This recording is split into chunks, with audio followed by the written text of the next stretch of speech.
ચાલો ફ્રેન્ડ્સ, સુરેખ પથ પર ગતિ ત્રીજું ચેપ્ટર 11મા ધોરણનું, જેનો આજે ત્રીજો લેક્ચર છે. પ્રથમ બે લેક્ચરમાં આપણે અંતર, સ્થાનાંતર, સરેરાશ ઝડપ અને સરેરાશ વેગ વિશે માહિતી મેળવી ગયા અને થોડાક એક્ઝામ્પલ પણ એને રિલેટેડ જોઈ ગયા, જેથી કદાચ એવું હું માનું કે તમારો એ પ્રકારનો જે કન્સેપ્ટ હતો આપણો ઝડપ અને વેગનો, એ વધારે પાકો થઈ ગયો હશે એક્ઝામ્પલ થ્રુ. સો ચેપ્ટરને આગળ વધારીએ આપણે. Uniform and non uniform motion. Uniform motion એટલે કે નિયમિત ગતિ, નોન યુનિફોર્મ મોશન એટલે કે અનિયમિત ગતિ. સો નિયમિત ગતિ જોવાની છે અને અનિયમિત ગતિ વિશે વાત કરવાની છે આપણે. તો સૌપ્રથમ નિયમિત ગતિ કોને કહેવાય?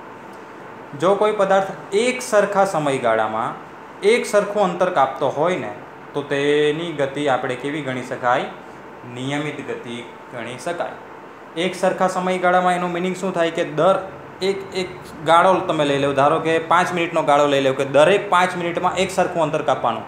એટલે પહેલી 5 મિનિટમાં ધારો કે 100 મીટર અંતર કાપ્યું હોય, તો બીજી 5 મિનિટમાં પણ બીજા 100 મીટર અંતર કાપેલો હોવો જોઈએ. ત્રીજી 5 મિનિટમાં પણ બીજા 100 મીટર, ચોથી 5 મિનિટમાં પણ 100 મીટર. આવી રીતે 5-5 મિનિટના ગાળામાં આપણે વાત કરીએ તો દરેક ગાળામાં એક સરખું અંતર કાપતો હોય, તો તેની ગતિને કેવી કહેવાય? નિયમિત ગતિ. હવે જો નિયમિત ગતિ વિશે સમજ પડી ગઈ, તો અનિયમિત ગતિમાં તમને આઈડિયા આવી જ ગયો કે ભાઈ એક સરખા સમયગાળામાં એક સરખું અંતર ન કાપતો હોય, તો તેની ગતિને કેવી ગતિ કહેવાય? અનિયમિત. જેમ કે પહેલી 5 મિનિટમાં 100 કાપ્યું, પણ બીજી 5 મિનિટમાં 200 કાપી લઈ, અને ત્રીજી 5 મિનિટ દરમિયાન 50 કાપે, વળી ચોથી 5 મિનિટ દરમિયાન 80 કાપે. આવી રીતે 5-5 મિનિટનો આપણે ગાળો સરખો લીધો, પણ આ દરમિયાન કાપેલું અંતર કેવું છે? જુદું જુદું. તો આવી ગતિને અનિયમિત ગતિ કહેવાય. જ્યારે એક સરખું અંતર કાપતો હોય, તો એવી ગતિને આપણે કેવી ગતિ કહેવાય? નિયમિત ગતિ કહેવાય. જેને આપણે એક એક્ઝામ્પલ થ્રુ સમજીએ તો અહીંયા ટેબલમાં એક ટાઈમ આપી દીધેલો છે કે ભાઈ સેકન્ડમાં આપેલો, કે પહેલાં 0 સેકન્ડ, પછી 5, 10 ને 15. એટલે ગાળો એક સરખો છે.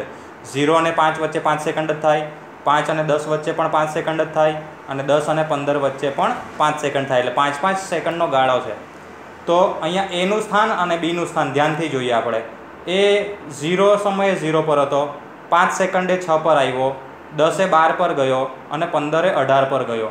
તો તમે જોઈ શકો કે આ વ્યક્તિ જે એ છે, એ પહેલી 5 સેકન્ડમાં કેટલા મીટર અંતર કાપે છે? 6. બીજી 5 સેકન્ડમાં 12 માંથી 6 જાય તો 6 મીટર, અને ત્રીજી 5 સેકન્ડમાં પણ 18 માંથી 12 જાય તો 6. એટલે એક સરખા સમયગાળામાં એક સરખું અંતર કાપે છે. મારાથી કદાચ અહીંયા મિસ્ટેકન બાય મિનિટ બોલાઈ જાય તો તમે જરા કરેક્ટ કરી લેજો. એકમ સેકન્ડમાં છે, અને આપણે પેલો એક્ઝામ્પલ હમણાં જે ચર્ચા કરી તે મિનિટમાં લીધેલો, એટલે કદાચ એવું બોલાઈ ગયું હોય તો આ સેકન્ડનો ગાળો આવેલો છે. તો પહેલી 5 સેકન્ડમાં 6 મીટર, બીજી 5માં પણ 6, અને ત્રીજી 5માં પણ કેટલા મીટર અંતર કાપ્યું? 6. એટલે એક સરખા સમયગાળામાં એક સરખું અંતર કાપ્યું. તો આ વ્યક્તિની ગતિ કેવી છે? નિયમિત. પણ હવે પહેલાની જોઈએ આપણે, તો પહેલી 5 સેકન્ડમાં એ કેટલા મીટર અંતર કાપે છે? 3 માંથી 0 જાય તો 3. પછી કેટલા કાપે છે? તો 7 માંથી 3 જાય તો 4, અને પછી કેટલા કાપે છે? તો 19 માંથી 7 જાય તો 12. એટલે અહીંયા 12 મીટર, અહીંયા 4 મીટર, અને અહીંયા 3 મીટર, અહીંયા 3, 4, 12. એટલે અલગ અલગ અંતર કાપ્યું એણે એક સરખા સમયગાળામાં. તો આ વ્યક્તિની ગતિ કેવી થઈ? અનિયમિત. આ વ્યક્તિની ગતિ કેવી થઈ? નિયમિત.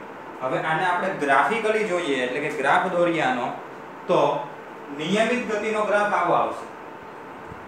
એક સરખા સમયગાળામાં એક સરખું. જો પહેલી સેકન્ડમાં 10 મીટર, બીજી સેકન્ડમાં બીજા 10 મીટર, ત્રીજી સેકન્ડમાં ત્રીજા 10, ચોથી એ રીતે.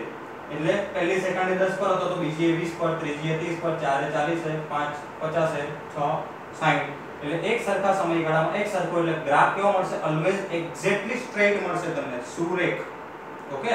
પણ જ્યારે અનિયમિત ગતિ હશે, તેનો ગ્રાફ વાંકો ચૂકો મળશે. કારણ કે પહેલી 2 સેકન્ડમાં ધારો કે 10 પર પહોંચ્યો છે, પછી એટલી સેકન્ડમાં બીજા 10 મીટર નહીં પહોંચે, 20 કે 30 કે ગમે ત્યાં પહોંચશે. એટલે સરખા સમયગાળામાં અલગ અલગ અંતર કાપે છે. એટલે ગ્રાફ તમને સ્ટ્રેટ લાઈન મળવાની જગ્યાએ કેવો મળશે? આ પ્રમાણે વાંકો ચૂકો ગ્રાફ મળશે. સો ગ્રાફ તમે જાણતા ના હોય ને માત્ર ગ્રાફ આપેલો હોય તો ઓકે, ચાલો અહીંયા સ્થાન છે, અહીંયા સમય છે, અને વાંકો ચૂકો ગ્રાફ દેખાય તો તમે સમજી લેવાની કે અનિયમિત ગતિ છે. જ્યારે સ્ટ્રેટ લાઈન દેખાય તો એ કેવી ગતિ છે? નિયમિત ગતિ છે. ઓકે, સો હવે તમને ગ્રાફિકલી ઓળખતા આવડી ગયો છે. સ્થાન છે અહીંયા, સ્થાન દર્શાવેલું છે ને અહીંયા શું છે? સમયગાળો છે. હવે આપણે જરાક આ બધા એક્ઝામ્પલને ડિટેલમાં લઈએ. સો મોસ્ટ ઇમ્પોર્ટન્ટ ટોપિક ચાલુ થાય છે આ ચેપ્ટરનો, અને અહીંયાથી તમે સૌ પ્રથમ વાર ગ્રાફને કઈ રીતે જોવા જોઈએ અને કઈ રીતે સમજવું જોઈએ, ગ્રાફ પરથી કેવી માહિતી આપણને મળી શકે તે પ્રથમ વાર શીખશો. એટલે આને બિલકુલ લાઇટલી લેવાની જરૂર નથી, કારણ કે આજે શીખી ગયા તો તમારે લાઈફ ટાઈમ, હવે સાયન્સમાં છો એટલે ગ્રાફિક શું કહેવાય, ગ્રાફ પરથી માહિતી મેળવતા તમને આવડવું જોઈએ. તો લાઈફ ટાઈમ માટે પછી તમે વોટ એવર કોઈ પણ બ્રાન્ચમાં જાઓ પણ આ વસ્તુ જરૂરી છે. સો કોના આલેખ જોવાના છે? પોઝિશન ટાઈમ એટલે કે સ્થાન અને સમયના આલેખ જોવાના છે. તો સૌ પ્રથમ મેં કોનો આલેખ લીધેલો છે? તો અનિયમિત ગતિ કરતા પદાર્થ માટે સ્થાન વિરુદ્ધ સમયનો આલેખ લીધેલો છે. કેવી ગતિ કરતા પદાર્થ માટે? અનિયમિત ગતિ કરતા પદાર્થ માટે. અનિયમિત ગતિ કરે છે તેનો મીનિંગ એવો થાય કે એક સરખા સમયગાળામાં એક સરખું અંતર કાપશે નહીં. એટલે ગ્રાફ કાં તો વાંકો ચૂકો હશે, કાં તો વક્રાકાર હશે, સ્ટ્રેટ લાઈન હશે નહીં. સો સ્થાન વિરુદ્ધ સમયનો મીનિંગ શું થાય કે તમારો જે ઊભો અક્ષ, તમે જેને y અક્ષ કહો છો, એના પર તમે શું લેવું? સ્થાન લેવું. અને આડો અક્ષ એના પર તમે શું લેવું? સમય લેવું. એટલે અહીંયા લખેલું છે ટાઈમ, અહીંયા પોઝિશન. બરાબર છે? આ અહીંયા સેકન્ડ દર્શાવેલી છે, જો તમને દેખાતી હોય તો 0 2 4 6 8 10 12 0 2 4 6 8 10 અને 12 બબ્બે સેકન્ડનો ગાળો છે. અને અહીંયા ઉપર જે આંકડાઓ દેખાય છે તે એ સમયે સ્થાન બતાવે છે કે ભાઈ ઓકે 2 સેકન્ડ એનું સ્થાન હતું 4, 4 સેકન્ડ એનું સ્થાન હતું 16, 6 એ 36, 8 એ 64 અને 10 એ 100. તો તમે જોઈ શકો કે પહેલી 2 સેકન્ડમાં 4 મીટર અંતર કાપ્યું, બીજી 2 સેકન્ડમાં 16 માંથી 4 જાય તો કેટલા? 12 મીટર અંતર કાપ્યું. પછી ત્રીજી 2 સેકન્ડમાં 36 માંથી 16 જાય તો 20 મીટર અંતર કાપ્યું. આ રીતે તમે વિચારી શકો કે અલગ અલગ જે સમયગાળો લીધેલો છે આપણે, શરૂઆતની 2, પછીની 2, એના પછીની 2, એ દરમિયાન તમે આ બાદબાકી કરીને અંતર લખતા જશો તો તમને ખબર પડશે કે દરેકે દરેક 2 સેકન્ડના ગાળામાં એણે જુદું જુદું અંતર કાપેલું છે. એટલે આ એક અનિયમિત ગતિનું ઉદાહરણ થયું. હવે આપણે શું કરીએ? આ ગતિ દરમિયાન અલગ અલગ સમયગાળા માટે વેગ શોધીએ છીએ. જો હું શું બોલું છું? અલગ અલગ સમયગાળા માટે, કે ધારો કે શરૂઆતના 2 સેકન્ડ માટે મારે શોધવો છે વેગ, અથવા તો આ 2 થી 4 સેકન્ડ વચ્ચે મારે વેગ શોધવો છે, અથવા તો 4 થી 6 માટે. તો એ પ્રમાણે મેં અહીંયા વેગ શોધ્યો છે. વેગનું સૂત્ર તમને યાદ હશે કે જો સમયગાળો લેવ તો સરેરાશ વેગ આવે અંતિમ સ્થાન ઓછા પ્રારંભિક સ્થાન છેદમાં તે માટે લીધેલો સમય. યાદ હશે ને તમને? તો મેં પહેલા કયો સમયગાળો લીધેલો છે? જો t1 = 2 અને t2 = 4, એટલે 2 થી 4 વાળો ગાળો લીધો. શરૂઆતમાં વેગ શોધતી વખતે મેં કયો ગાળો લીધો? 2 થી 4 વાળો. તો અંતિમ સમય 4, પ્રારંભિક સમય 2 છે. અને 4 સેકન્ડે કેટલું સ્થાન છે? ઉપર 16 અને પછી કેટલું છે? 4. તો 16 માંથી 4 બાદ કરો અને 4 માંથી 2 બાદ કરો અને ભાગાકાર કરશો તો તમને મળશે 6 મીટર પર સેકન્ડ. એટલે અહીંયા આ સમયગાળા દરમિયાન પદાર્થનો સરેરાશ વેગ કેટલો હતો? 6 મીટર પર સેકન્ડ. ચાલો બીજો એક સમયગાળો લઈ લઈએ. અહીંયા તમને દેખાતો હશે 8 ને 6 વાળો છે. 8 ને 6 વાળો એટલે એનો સમયગાળો. તો 6 સેકન્ડે 36 છે અને 8 સેકન્ડે 64 છે. એટલે 64 માંથી 36 બાદ કરવાના, 8 માંથી 6 બાદ કરવાના. તો એ ગુણોત્તર આપણે લેશું તો મળશે મને 14 મીટર પર સેકન્ડ. અને એ જ રીતે ત્રીજો જે સમયગાળો લીધેલો છે તે 10 અને 8 વાળો લીધેલો છે. એટલે આના પછીનો તરફ તમે આ રીતે રેન્ડમલી કોઈ બી સમયગાળો લઈ શકો, અથવા તો બધા સમયગાળા માટે તમારે કરવું હોય તો પણ છૂટ છે. મારી પાસે જગ્યા ઓછી છે એટલે મેં માત્ર તમને કેટલા સમયગાળા બતાવ્યા છે? 1, 2 અને 3 સમયગાળા બતાવ્યા છે. તમે 0 અને 2 ની વચ્ચે શોધી શકો, 2 અને 4 ની વચ્ચે, 4 અને 6 ની વચ્ચે, 6 અને 8, 8 અને 10, 10 અને 12. આ રીતે અલગ અલગ જે 2 સેકન્ડના સમયગાળા છે તે દરમિયાન તમે વેગ શોધશો તો તમને જણાશે કે દરેકે દરેક સમયગાળા માટે જે સરેરાશ વેગનું મૂલ્ય છે તે જુદું જુદું મળ્યું. એટલે અનિયમિત ગતિ કરતા પદાર્થનો વેગ અચળ રહેતો નથી, બદલાયા કરે છે. અનિયમિત ગતિ આપણે શીખ્યા કે અનિયમિત ગતિ કોને કહેવાય? તો ભાઈ કે એક સરખા સમયગાળામાં જુદું જુદું અંતર કાપે. પણ હવે બીજો મુદ્દો આપણે અહીંયા ગ્રાફ પરથી શું સમજી શકીએ છીએ કે ભાઈ અનિયમિત ગતિ કરતો પદાર્થ હશે તો એનો વેગ અચળ નહીં હોય, એનો વેગ કન્ટિન્યુઅસલી શું થાય? બદલાયા કરે. કઈ રીતે? જો હું તમને સમજાવું કે શરૂઆતની 2 સેકન્ડમાં એણે 10 મીટર અંતર કાપેલું. તો 10 મીટર અંતર કાપ્યું ભાગ્યા કેટલા? 2 સેકન્ડમાં તો 5 થયો એનો વેગ. હવે બીજી 2 સેકન્ડ એના પછીની 2 સેકન્ડમાં માત્ર 5 જ મીટર અંતર કાપ્યું. તો હવે અંતર કાપ્યું 5 અને કેટલા સમયગાળો લીધો 2, તો 5 ભાગ્યા 2 એટલે અઢી. એટલે પહેલા વેગ 5 મળેલો, પછી અઢી મળ્યો. હવે ધારો કે ત્રીજી 2 સેકન્ડ દરમિયાન એને 100 મીટર અંતર કાપી નાખ્યું, તો એનો ઝડપ અથવા વેગ કેટલો થઈ ગયો? 100 ભાગ્યા 2 એટલે 50. એટલે આ રીતે સમયગાળો આપણે સરખો લઈએ છીએ પણ અંતર જુદું જુદું કાપે છે, તો વેગ પણ કેવો મળશે? જુદો જુદો. એટલે અનિયમિત ગતિને વ્યાખ્યાયિત કરતી વખતે આપણે એવું લખીએ તો પણ ચાલે કે ભાઈ જેનો વેગ અચળ ના હોય, બદલાયા કરતો હોય, એને પણ અનિયમિત ગતિ આપણે કહી શકીએ. સો આ અનિયમિત ગતિ માટેનો આલેખ અને તેના પરથી આપણે આ એક વસ્તુ નોંધી. હવે આગળ જોઈએ તો આગળ છે નિયમિત ગતિ કરતા પદાર્થ માટે કોનો આલેખ? સ્થાન અને સમયનો આલેખ. તમે ઓલરેડી એક આલેખ આવો જોઈ જ ગયેલા છો. નિયમિત ગતિ કરે છે એટલે એક સરખા સમયગાળામાં એક સરખું અંતર કાપે. પહેલી 5 સેકન્ડમાં 10, બીજી 5 સેકન્ડમાં 10, ત્રીજી 5 સેકન્ડમાં 10, એ રીતે એક સરખું અંતર કાપે. તો આમાં પણ જો તમારે આગળના એક્ઝામ્પલ મુજબ અલગ અલગ સમયગાળા માટે વેગના મૂલ્ય શોધવા હોય તો તમારી પાસે છૂટ છે ભાઈ, તમારી પાસે કાગળ અને પેન હશે જ. અહીંયા શરૂઆતનો 5 સેકન્ડ તો 10 મીટર એટલે 10 ભાગ્યા 5 આવ્યું. પછીની 5 સેકન્ડ તો પાછા 10 મીટર એટલે 10 ભાગ્યા 5, વળી પાછું 10 ભાગ્યા 5 એટલે કેટલું આવશે? 2 મીટર. પછીના પાછા 5 સેકન્ડ એ દરમિયાન પણ 10 મીટર એટલે 10 ભાગ્યા 5 એટલે વળી પાછું વેગ આવશે 2. એટલે દરેક સમયગાળા માટે વેગનું મૂલ્ય કેવું રહે છે? 2 મીટર પર સેકન્ડ અચળ રહે છે. એટલે તમે આમાંથી કોઈ પણ સમયગાળો લઈ લો ગ્રાફમાં, કોઈ પણ. હવે આ શરૂઆતની 5 લેવાની જગ્યાએ 0 અને 15 ડાયરેક્ટ લઈ લેશો ને તો જો 15 એ 30 છે ને 0 એ 0 એટલે 30 મીટર અંતર કાપ્યું. કેટલી સેકન્ડમાં? 15. તો 30 ભાગ્યા 15 એટલે વળી પાછો વેગ મળશે. એટલે તમે આમાં કોઈ પણ સમયગાળો લઈ શકો, તમને સરેરાશ વેગનું મૂલ્ય ફિક્સ જ મળશે. કેટલું? 2 મીટર પર સેકન્ડ. એટલે નિયમિત ગતિ કરતો પદાર્થ હોય તો એમાં સરેરાશ વેગનું મૂલ્ય અચળ રહે છે, જ્યારે અનિયમિત ગતિમાં અચળ મળતું નથી. નિયમિત ગતિ આપણે એને કહી શકીએ કે જે દરમિયાન પદાર્થનો સરેરાશ વેગ કેવો રહેવો જોઈએ? અચળ રહેવો જોઈએ. અને વળી પાછું અહીંયા જેમ જેમ સમય જાય છે તેમ તેમ સ્થાન જો વધે છે, ગ્રાફ ચડે છે, ઉપર ચડે છે. જો 0 એ 0 પર છે, 5 એ 10 પર આવ્યો, 10 એ 20 પર ગયો, 15 એ 30 પર, 20 એ 40, 25 એ 50. એ રીતે જેમ જેમ તમે સમયગાળો આગળ લેવો છો એમ સ્થાન તમારું શું થાય છે? વધે છે. એનો મીનિંગ એવો થાય કે અંતિમ સ્થાન હંમેશા પ્રારંભિક સ્થાનથી કેવું હોવાનું? મોટું હોવાનું. એટલે આ સૂત્રમાં જો x2 > x1 હોય તો આ પદ જે ખરું તે ધન મળવાનું. એટલે સરેરાશ વેગ હંમેશા કેવો મળશે? ધન. ઓકે. એટલે જો તમે આવો આલેખ જોવો ને તો સરેરાશ વેગનું મૂલ્ય હંમેશા કેવું મળે? ધન મળે. હું ટૂંકમાં એટલું કહું દરેક વર્ષે કે ભાઈ ચડતો ગ્રાફ હોય, આ બાજુથી ડાબી બાજુથી ચડતો ગ્રાફ છે, આ ગ્રાફને આપણે શું કરવું પડે? ચડવો પડે. તો વેગનું મૂલ્ય હંમેશા કેવું મળશે? ધન મળશે. ઓકે. અને અહીંયા મેં એક એક્ઝામ્પલ બતાવ્યું છે કે પહેલો સમયગાળો લઈ લીધો છે t1 = 10 અને t2 = 20. આ સમયગાળો લઈ લીધેલો છે. ઓકે. ઉપરના સૂત્રમાં આપણે લઈ લીધેલો છે t1 = 10, t2 = 20. આ સમયગાળો શરૂઆતમાં 10 છે ને પછી 20 છે એટલે એરો આ તરફ મારેલો છે. ઓકે. તો શરૂઆતમાં તમે 10 પર છો ત્યારે તમારું સ્થાન કેટલું છે? 10 સેકન્ડે તો 20 છે. ઓકે. એટલે આ તમારું x1 થયું. અને 20 સેકન્ડે કેટલું થયું? 40. એટલે આ x1 અને x2. તો 20 થી 40 થયું એટલે એરો ઉપર તરફ જ છે.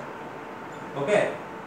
એટલે અહીંયા તમને એક ત્રિકોણ બતાવેલો છે જેમાં ધારો કે આ કોઈ ખૂણો થીટા હોય તો આપણા સરેરાશ વેગના સૂત્રમાં શું આવે? તો સરેરાશ વેગનું સૂત્ર આપણી પાસે છે કે અંતિમ સ્થાન ઓછા પ્રારંભિક સ્થાન એટલે આટલું, છેદમાં અંતિમ સમય ઓછા પ્રારંભિક સમય એટલે આટલું. ઓકે. એનો મીનિંગ શું થયો કે આ ત્રિકોણમાં સરેરાશ વેગ એટલે આ બાજુ એટલે થીટાની કઈ બાજુ છે? સામેની બાજુ. અને આ બાજુ એટલે થીટાની કઈ બાજુ છે? પાસેની બાજુ. જોઈ લો તમે. આપણે આ સૂત્રમાં x2 - x1 લખીએ. x2 - x1 એટલે આ બાજુ થાય. આ થીટાની કઈ બાજુ થઈ? સામેની. અને આ કઈ થઈ? પાસેની. એટલે સરેરાશ વેગના સૂત્રમાં શું આવ્યું? સામેની બાજુના છેદમાં પાસેની બાજુ, જેને આપણે શું કહીએ છીએ? tan θ પણ કહીએ છીએ. ઓકે. એટલે સરેરાશ વેગ શોધવો હોય, તમારી પાસે આલેખ કોનો હોય? સ્થાનનો અને સમયનો. તો તમે ડાયરેક્ટ tan θ પણ લઈ શકો જો આલેખમાં શું આપેલું હોય? θ આપેલું હોય તો. ઓકે. અને tan θ નું આખું નામ થાય છે ટેન્જેન્ટ. શું થાય છે? ટેન્જેન્ટ. જેને ગુજરાતીમાં કહેવાય છે સ્પર્શક, જેના પર આપણે આગળ ડિસ્કસ કરશું કે જ્યારે તત્કાલીન વેગ વિશે વાત કરશું ત્યારે. હમણાં પૂરતું આપણે એ સમજીએ કે સરેરાશ વેગ શોધવા માટેનું સૂત્ર જે છે એમાં સામેની બાજુના છેદમાં પાછળની બાજુ આવ્યું આપણા ગ્રાફ પરથી, તો સરેરાશ વેગ એટલે tan θ થાય. અને આ આપણે કહીએ છીએ ને કે આ બાજુના છેદમાં આ બાજુ, એ એક્ચ્યુઅલી આપણે શું શોધ્યું કહેવાય, તો આ જે આપણી સુરેખ લાઈન છે ને એનો ઢાળ શોધ્યો કહેવાય. શું શોધ્યું કહેવાય? ઢાળ. એટલે જો તમારી પાસે સ્થાન અને સમયનો આલેખ હોય, કોનો આલેખ હોય? સ્થાન અને સમયનો, તો એ આલેખનો ઢાળ તમને કોનું મૂલ્ય આપશે? વેગનું મૂલ્ય આપશે. આલેખ કોનો હોવો જોઈએ? સ્થાન અને સમયનો. ઉપર અંશમાં શું આવવું જોઈએ? સ્થાન, એટલે કે આ બાજુનો અક્ષ કયો હોવો જોઈએ? તમારો સ્થાન, એટલે અંશમાં x આવશે અને છેદમાં આ અક્ષ એટલે કયો અક્ષ આવશે? ટાઈમ વાળો, એટલે t આવશે. x ના છેદમાં t એટલે વેગ થાય. ઓકે, એટલે ઢાળનું મૂલ્ય તમે આનો ઢાળ શોધો તો એ તમને શું મળશે? વેગ મળશે. ઢાળ બે રીતે શોધી શકાય. એક તો જો આમાં આંકડા ખબર હોય તો આમાં આપણને આંકડા ખબર છે 0 5 10 15 10 20 30 40, તો આપણે સીધું આ સૂત્ર જ મૂકી દીધું. ઓકે, કે આ સ્થાન આ સમય ગુણોત્તર લઈ લીધો, વેગ મળી ગયો. એટલે આ આંકડાઓ ખબર હોય તો ઢાળ શોધતા આપણને આવડે કે આ બાજુના છેદમાં આ બાજુ આપણે લઈ લેવાની છે. કોઈ પણ બે બિંદુ પસંદ કરી લેવું, આ બાજુના કોઈ પણ બે બિંદુ પસંદ કરી લેવું. થઈ ગયા? બીજો એક વે કયો છે કે જો તમને આ આંકડા ના આપેલા હોય, એટલે અક્ષ પર 0 5 10 આ રીતે દર્શાવેલું ના હોય, પણ માત્ર એક લાઈન આપેલી હોય અને ખૂણો આપી દીધેલો હોય. ચાલો અહીંયા ખૂણો આપી દીધેલો છે 30 ડિગ્રી, તો તમારે એનો ઢાળ શોધવો હોય તો tan 30 ની જે કિંમત આવે તે તમારો ઢાળ થશે. આ તો એક એક્ઝામ્પલ આપ્યો. ઓકે, અહીંયા ખૂણો કોઈ બીજો પણ હોઈ શકે. એટલે માત્ર કહેવાનું એવું છે કે જો આંકડાઓ આપેલા હોય તો તમે આ રીતે ગણતરી કરી શકો, અને જો આંકડાઓ ના આપેલા હોય તો તમે ખૂણો tan θ વાળો લઈને પણ ઢાળ શોધી શકો. પણ સ્થાન અને સમયનો આલેખ હોય તો ઢાળનું મૂલ્ય એ આપણને કોનું મૂલ્ય આપે છે? વેગનું મૂલ્ય આપે છે. સો આ નિયમિત ગતિ જેમાં સ્થાન સમય સાથે વધે છે. હવે બીજો આલેખ જોઈએ, પાછી નિયમિત ગતિ. પણ આ કેવી ગતિ છે? તો તમે જો 0 પર છો ત્યારે 30 પર છો. અહીંયા જો આંકડાઓ લખવાના મિસ્ટેક થી ચૂકાઈ ગયા છે, સોરી અહીંયા લખેલા છે. ઓકે, 0 પર છો ત્યારે 30 પર, પછી 5 સેકન્ડે 20 પર, 10 એ 10 પર, 15 એ 0 પર આવો છો, 20 સેકન્ડે આવો છો તમે -10 પર. ઓકે, એટલે અહીંયા સમયગાળા આપેલા છે 5 10 15 20 25 30 35, એટલે દરેક 5 સેકન્ડનો સમયગાળો છે. અને શરૂઆતનું સ્થાન છે 30, પછી 20 પર આવો, 10 પર 0 -10 -20 -30. એટલે આગળની જે તમે આલેખ જોયા એના કરતા આ આલેખ એ રીતે અલગ પડે છે કે તમે પહેલા આલેખમાં કંઈક આ પ્રમાણે હતો, એટલે સ્થાન વધતું હતું, એટલે તમે આગળ તરફ ગતિ કરતા હતા. ઓકે, પણ આમાં તમે આગળથી પાછળ આવો છો. પહેલા 30 પર છો, પછી 20 પર આવો છો, પછી 10 પર આવો છો, પછી 0 પર, પછી -10 પર, એ રીતે તમે પાછળ જાવ છો. એટલે પહેલી ગતિ આગળ તરફ હતી, આ ગતિ પાછળ તરફ છે. ઓકે, ચાલો હવે આમાં આપણે શું શોધીએ? સરેરાશ વેગ શોધીએ. સરેરાશ વેગ શોધવું બહુ સહેલું છે. આપણને બે સમયગાળા લઈ લેવાના. એટલે જો અહીંયા t1 અહીંયા t2 ને આશરે લઈ લીધેલો છે. તમે ગમે ત્યાં લઈ શકો, ગ્રાફમાં ખબર હોવી જોઈએ. ધારો કે તમે 5 અને 25 પણ લઈ શકો, 10 અને 30 પણ લઈ શકો, 0 અને 15 પણ લઈ શકો, વોટએવર તમારી મરજી કે તમારે શું લેવું છે. તો મેં અહીંયા સમયગાળો t1 10 લીધેલો છે અને t2 25 લીધેલો છે. ઓકે, એટલે પ્રારંભિક સમય t1 10, અંતિમ સમય t2 25, એટલે નીચેનો છેદ ખબર પડી. હવે t1 બરાબર 10 એ ક્યાં છું? હું અહીંયા છું, એટલે 10 પર છું. એટલે જ્યાં t1 વાળી વેલ્યુ હશે ને ત્યાં ઉપર 10 લખેલો છે. જો એનો 10, x1 બરાબર 10, આ તમારું x1 થયું. ઓકે, t1 સમયે તમારું સ્થાન x1, અને એ જ રીતે t2 સમયે સ્થાન તમારું કયું થયું? x2, એટલે કે -20 છે અહીંયા લખેલા, એટલે અહીંયા લખેલું છે -20. એટલે આ x2 થયું, આ x1. x2 બરાબર -20, x1 બરાબર 10. તો -20 -10 બંને ઋણ સંખ્યા સરવાળો થાય. 20 ને 10 30, ચિહ્ન આનું મૂકો, એટલે -30 ના છેદમાં 15, -30 ના છેદમાં 15 એટલે -2 મીટર પર સેકન્ડ. એટલે આનો વેગ શું આવ્યો? ઋણ આવ્યો. તમે ગમે ત્યાં શોધશો તો અચળ જ મળશે, કારણ કે કેવી ગતિ છે? નિયમિત ગતિ છે. પણ કેવો મળશે? -2 મળશે, ઋણ મળશે. એનું કારણ એક જ કે આગળના એક્ઝામ્પલમાં જે ગ્રાફ ચડતો હતો એમાં તમે આગળ તરફ ગતિ કરતા હતા, એટલે વેગ ધન છે. અને અત્યારે તમે પાછળ તરફ ગતિ કરો છો, રિવર્સમાં આવો છો, એટલે તમારો વેગ કઈ ડાયરેક્શનમાં છે? એનાથી વિરુદ્ધ ડાયરેક્શનમાં છે. અને આપણે શરૂઆતથી જ કહીએ છીએ કે આપણે દિશા જાણવા માટે અહીંયા પ્લસ માઇનસનો ઉપયોગ કરીએ છીએ. તો આગળની દિશા પ્લસ, પાછળની દિશા માઇનસ. એટલે આપણને અહીંયા વેગ માઈનસ મળ્યો, જેનું મૂલ્ય છે 2 મીટર પર સેકન્ડ, પણ દિશા કઈ છે? પાછળ તરફ છે. ઓકે, અને અહીંયા લખેલું છે કે અહીંયા x2 x1 છે. જોઈ લો, અંતિમ સ્થાન આપણું પ્રારંભિક સ્થાનથી ઓછું જોવાનું, કારણ કે આપણે આગળથી પાછળ આવીએ છીએ.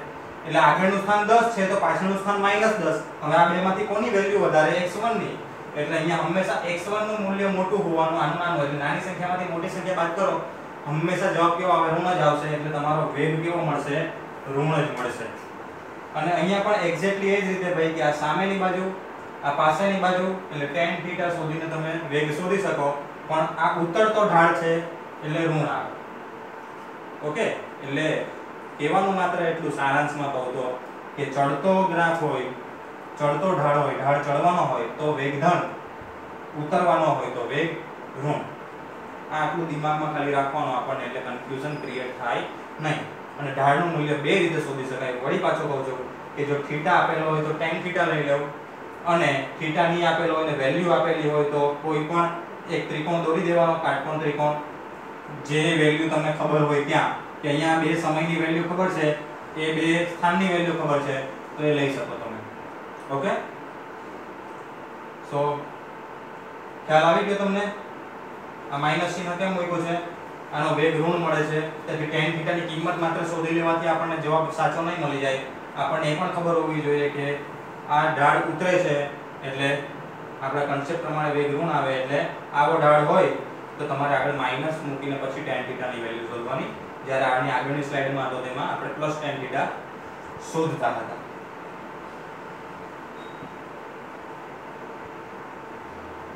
અને હવે છેલ્લે સ્થિર પદાર્થ માટે. પદાર્થ સ્થિર છે.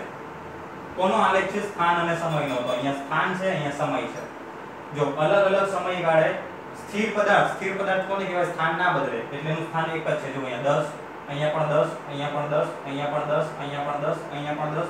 એટલે કોઈ પણ સમય લઈ લેવો, એનું સ્થાન બદલાતું નથી, એટલે આલેખ એવો બને. જે સમયના અક્ષને કેવો બની ગયો? સમાંતર બની ગયો. તો આ પદાર્થ કેવો થશે? સ્થિર પદાર્થ થશે, કારણ કે એના સ્થાનમાં થતો ફેરફાર કેટલો છે? 0. એટલે આમાં તમે અંતિમ સ્થાન ને પ્રારંભિક સ્થાન વાળો કોન્સેપ્ટ વાપરો તો એમાં સ્થાનમાં ફેરફાર જ નહીં થાય, કારણ કે અંતિમ સ્થાન હો 10 આવશે. ધારો કે એનો 20 લઈ લેવો અને 0 લઈ લેવો, તો 20 એ અંતિમ સમય થયો ને, તો ત્યારે સ્થાન કેટલું થયું? 10.